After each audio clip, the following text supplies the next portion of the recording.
Estamos de volta com a Crítica na TV e o massacre nos presídios aqui do Amazonas também foi discutido hoje na Assembleia Legislativa.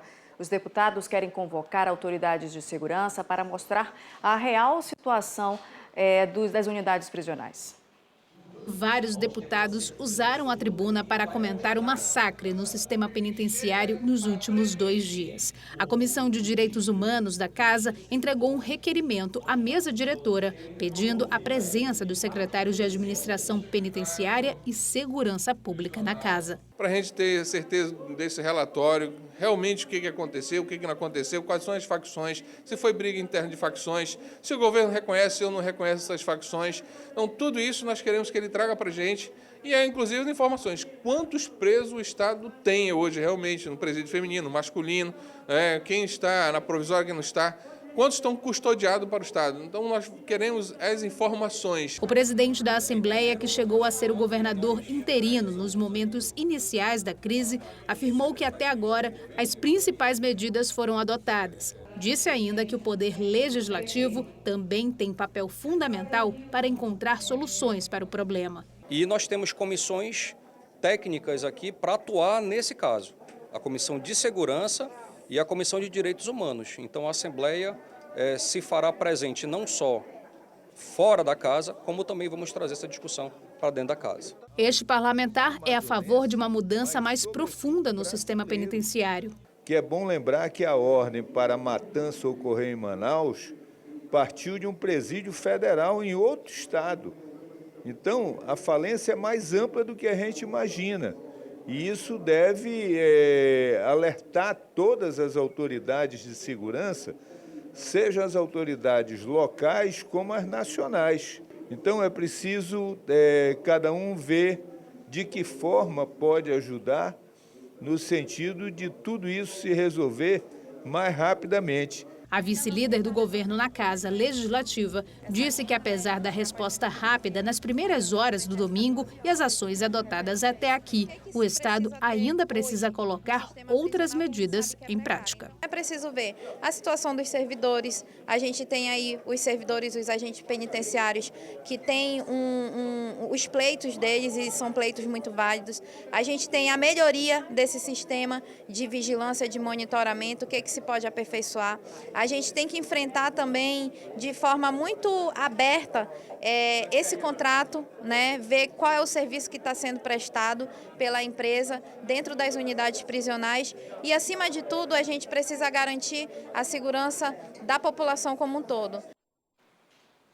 Bom, muito tem sido discutido em relação a esse massacre nas unidades prisionais aqui do Amazonas. O governo do Amazonas já pediu reforços, como a gente sabe, ao governo federal. Mas as medidas mais enérgicas por parte do governo federal também têm sido cobradas.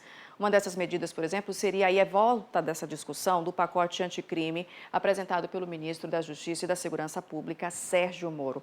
Para a gente bater um papo, discutir um pouco mais sobre esse assunto, a gente recebe aqui no estúdio do A Crítica na TV o cientista político Elcio do Carmo. Elcio, muito boa noite para você. Obrigada por aceitar o nosso convite. Boa noite, Nayandra, aos telespectadores. Sempre um prazer estar aqui com você. É claro que voltou à discussão o pacote anticrime do Moro, do ministro Sérgio Moro, até porque há várias nuances em relação às facções.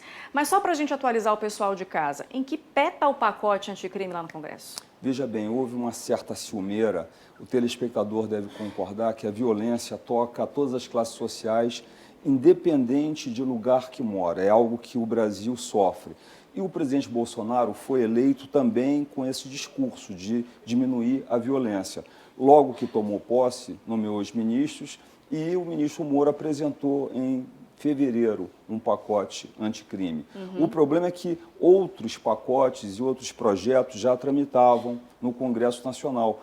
E o ministro, de certa forma, instou o presidente da Câmara que corresse com isso. E parece que não houve uma simpatia. Ele falou, o senhor é funcionário do presidente Bolsonaro, o senhor responde a ele.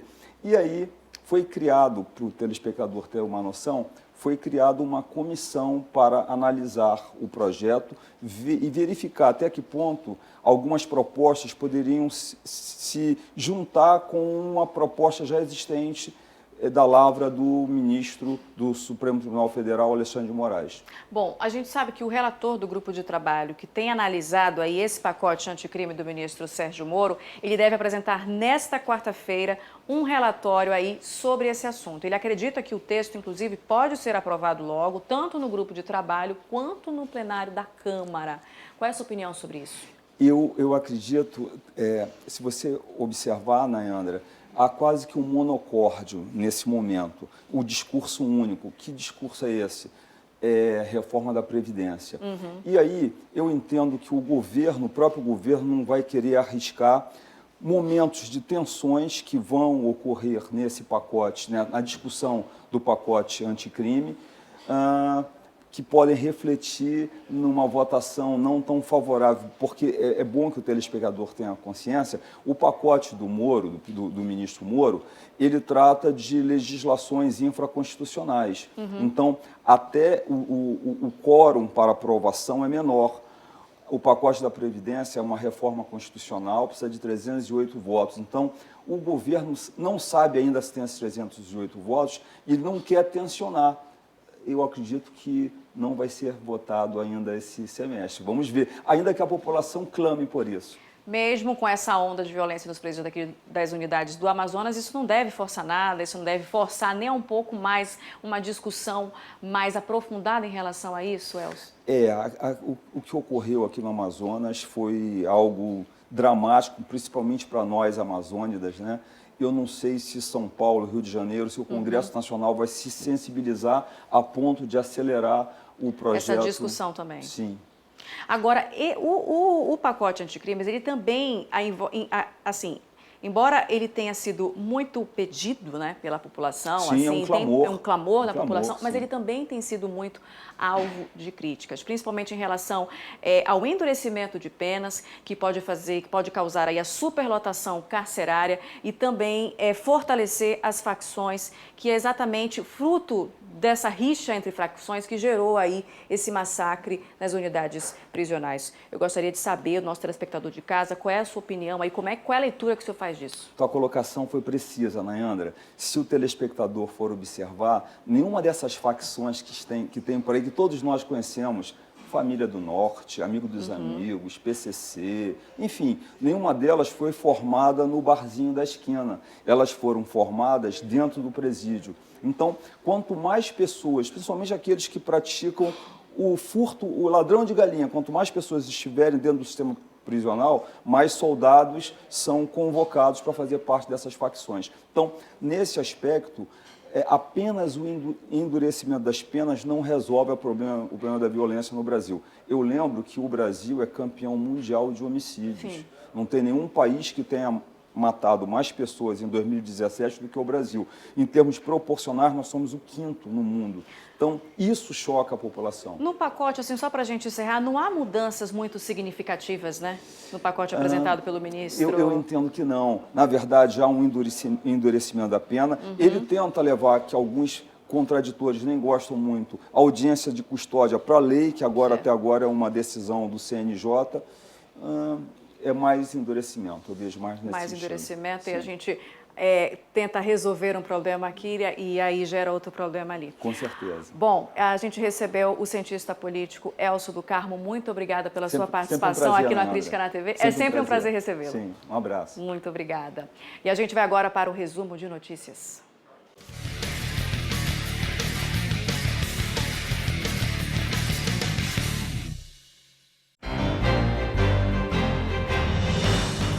Mais de 600 policiais e militares vão estar até o fim de semana nas ruas de Manaus.